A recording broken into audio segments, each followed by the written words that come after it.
Om Namah Shivaya Shantaya Karanatraya Hetave Nivediyami Chatmanam Tangati Parameshwara. Hello friends, greetings. There will be no watering down of the requirements and spiritual disciplines necessary for attaining the unveiling of full spiritual illumination, enlightenment, and moksha. I want to speak a bit here about Sat Chit Ananda. Sat Chit Ananda.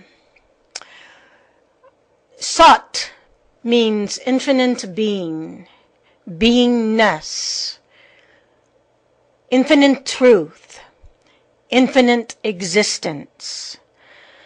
It is an unbroken apprehension, intuition, knowingness. Everything is pieces of that existence, but yet it is undivided. Anywhere you intuit anything, seen or unseen, through any of your senses and beyond, that is a piece of existence which really has no barrier. There's no line of demarcation between that and another thing. Existence is existence. The same is Chit. Sat Chit. All right, we'll talk of Chit. Chit is infinite pure consciousness. Chit is bliss. It is the bliss of pure consciousness. It's a different, I would say Chit is the purity of that living, ambrosial self-effulgence, undescribable. It's far more than awareness. It is a living intelligence, wisdom, infinity. It's pure ambrosial honeyed consciousness. It's and then there is Ananda, which is specifically spoken of as bliss, even though all three aspects of this are bliss. Sat Chit Ananda, it's all bliss.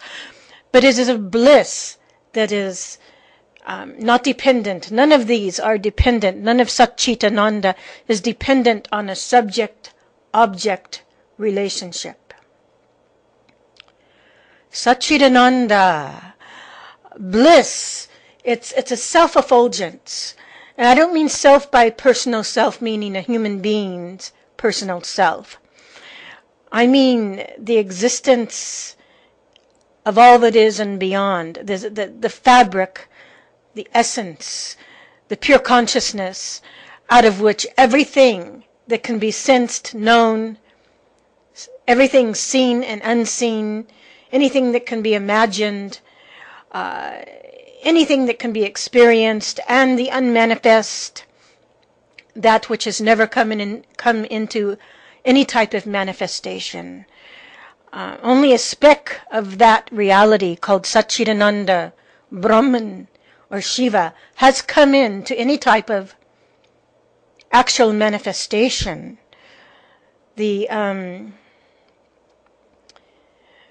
There's only, when you think of all the worlds, all the spheres, all the galaxies, all the planets, both the spiritual planets and spiritual realms, and the hellish realms, and all that is in the manifested planes, from all of Saguna Brahman, which is the manifested planes, and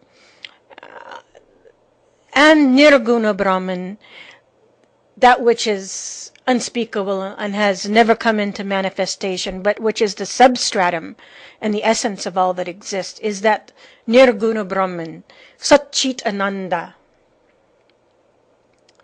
All right, that's the true nature of all that is. Everything else we are fracturing through our senses. The senses are habitual ways of interpreting reality. It's craving for separation. It's craving to experience things in the most painful and miserable way as being just an object. Satchidananda, Brahman, none of this is an object. It's self-effulgent. It is our true nature. It's ambrosial bliss. It's a substance and fabric of everything that we experience. Everything that we experience. You know, I am not going to water down any of the truth, any of the path to enlightenment.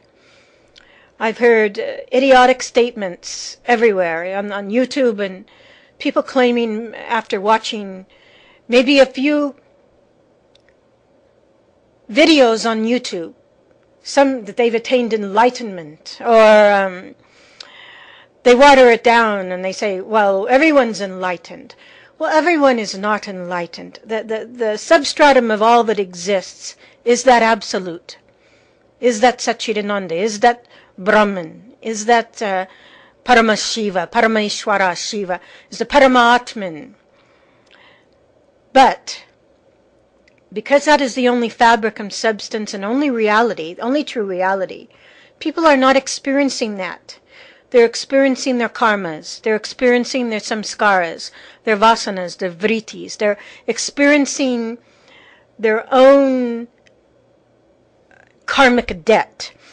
Everything that they experience is subjective. It has only to do with their own karmas which are fructifying. And they experience their painful karmas and some of their temporal happiness karmas that inevitably have to do with contact with an object. All right. But we're talking here about attaining freedom from all future reincarnations of any type. To do that, you must be an embodiment of the yamas and the niyamas of Hinduism, and be an embodiment of absolute ahimsa, which is loving kindness toward all that exists, all animals, all creatures, Mother Earth, all seen and unseen. Loving kindness, knowing it to be the pure Satchidananda Brahman, the divine, not reacting to anything through reactionary, painful impulses, or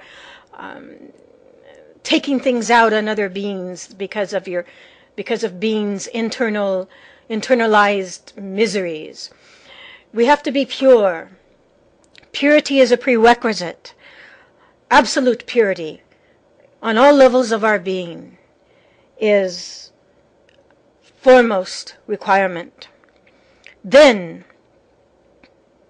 the yogas. We will be getting into talking about the yogas. Kundalini yoga, karma yoga, and then the important jnana yoga, bhakti yoga.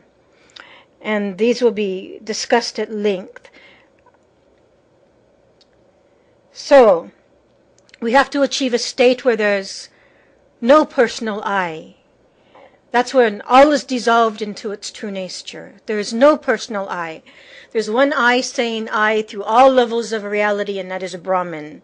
It is Brahman. It has nothing to do with individual beings proclaiming their individual samskaras, which are impressions left in the subtle body, the spiritual body, impressions and vasanas, which are waves, and vrittis, which are potencies.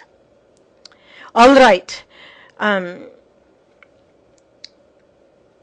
I will have to continue in the next video.